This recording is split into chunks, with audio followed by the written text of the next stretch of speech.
Shalom, Assalamualaikum warahmatullahi wabarakatuh. Namo Buddhaya, salam kebajikan teman-teman LSPR yang semoga selalu dalam lindungan Tuhan.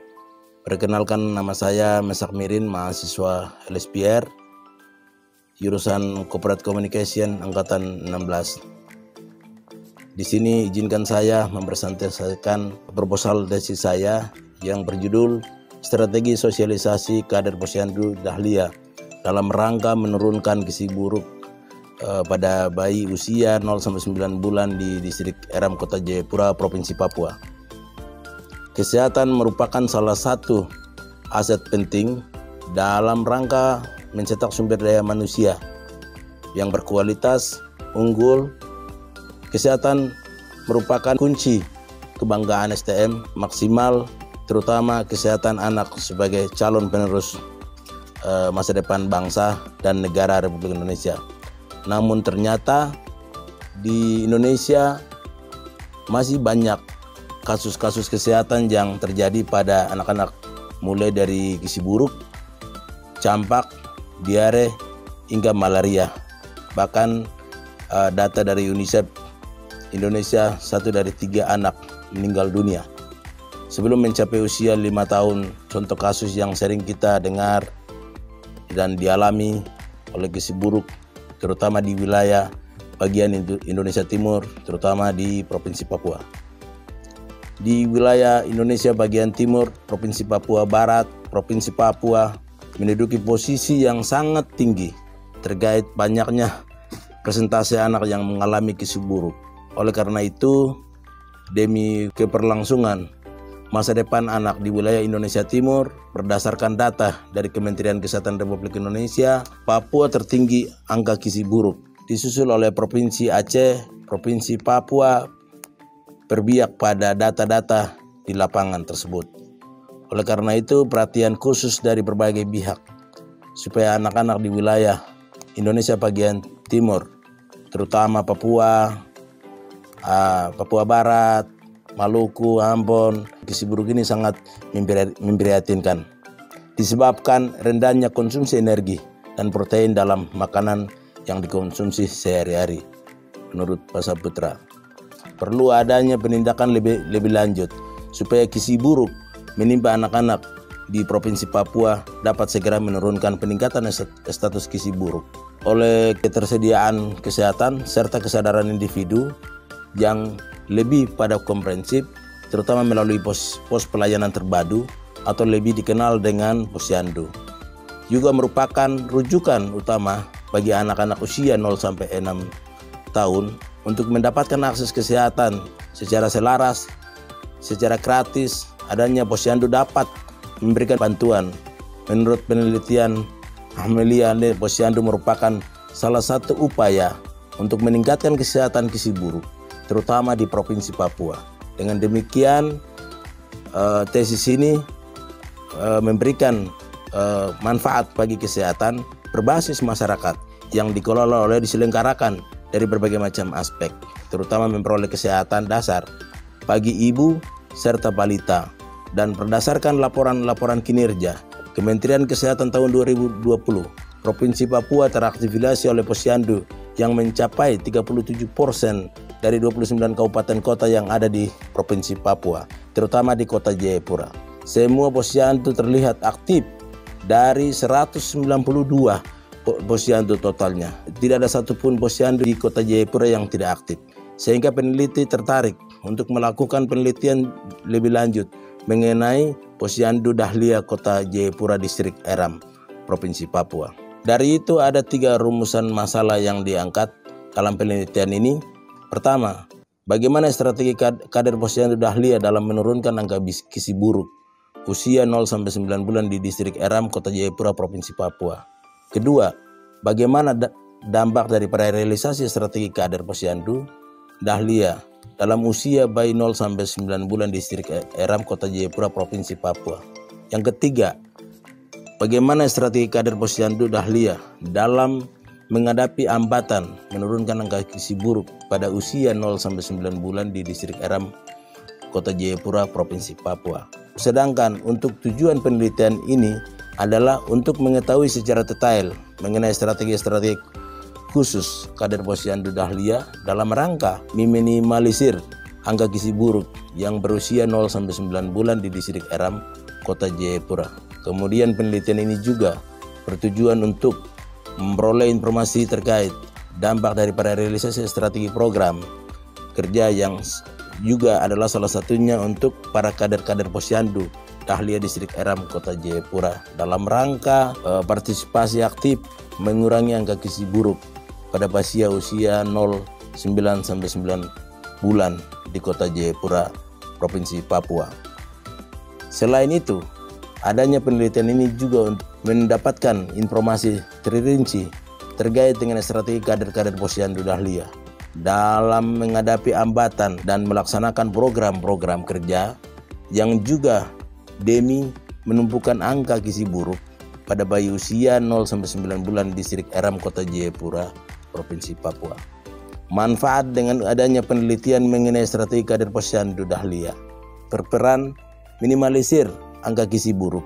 Secara umum penelitian ini menambah khasanah ilmu pengetahuan khusus di bidang kesehatan terhadap problematika gizi buruk pada bayi. Sedangkan manfaat lainnya bagi peneliti tentu saja penelitian ini menambah wawasan penelitian terutama di bidang strategi sosialisasi bidang kesehatan. Penelitian ini juga dapat dijadikan sebagai bahan menambah khasanah ilmu pengetahuan terkait bidang komunikasi kesehatan yang berfokus pada bayi usia 0-9 bulan di distrik Eram, Kabupaten Kota Jayapura.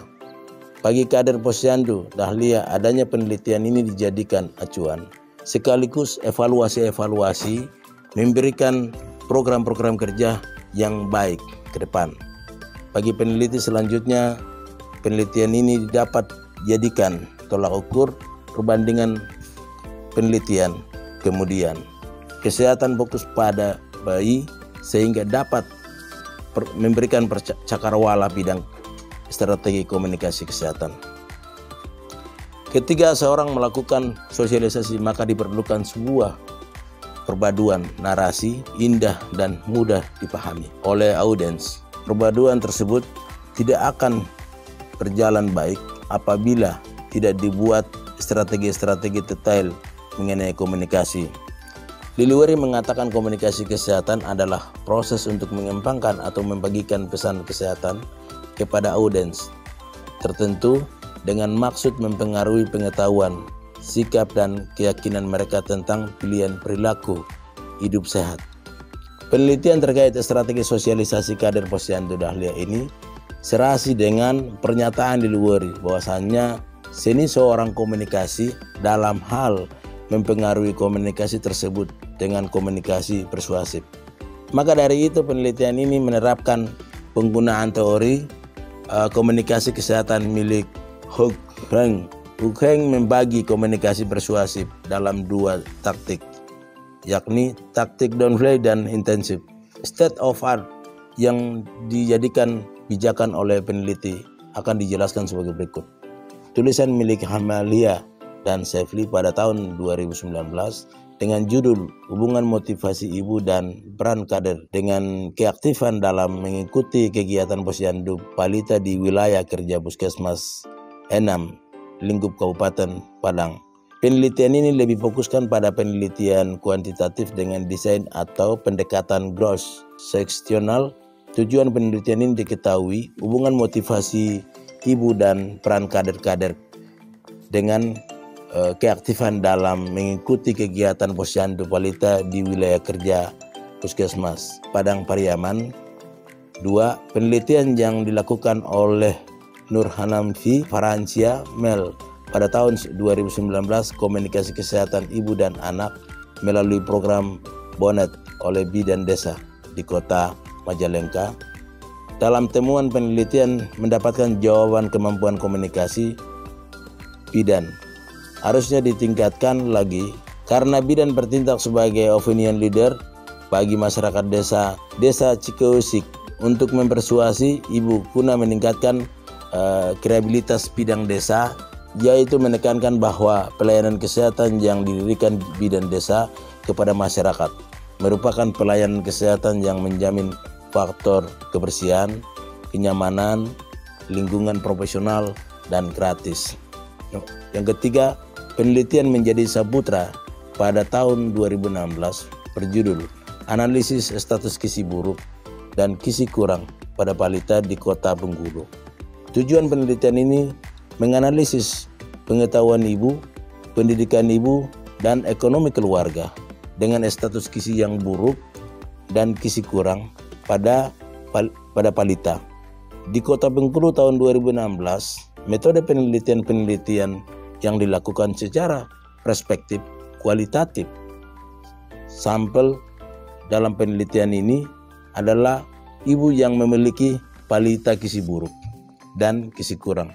Di Kota Bengkulu juga dipilih dengan menggunakan teknik laser samping. Dina Salama dan Nani Kileswati melakukan penelitian di tahun 2018 dengan judul pelatihan peran serta kader Posyandu dalam memberikan edukasi kepada masyarakat. Dalam praktek di masyarakat dilaksanakan, Posyandu masih mengalami beberapa kendala, antara lain kemampuan kader yang masih kurang dalam kegiatan penyuluhan kesehatan kepada masyarakat. Tujuan penelitian ini untuk meningkatkan kemampuan pada kader Posyandu dalam mengukur dan menimbang status gizi balita serta status gizi buruk pada balita. Perlu juga meningkatkan kemampuan penyuluhan kader, mengingat keterbatasan tenaga penyuluh di puskesmas sangat minim. Andi Dikson Agung Suprojo di tahun 2018 membuat penelitian peran kader Posyandu terhadap pembangunan kesehatan masyarakat. Dalam penelitian ini juga ditemukan bahwasannya hambatan-hambatan yang dialami oleh saudara-saudara kita kader-kader dalam melaksanakan kegiatan untuk memberikan kaderisasi kepada teman-teman di puskesmas masih kurang dan belum mendapatkan pelatihan-pelatihan secara maksimal.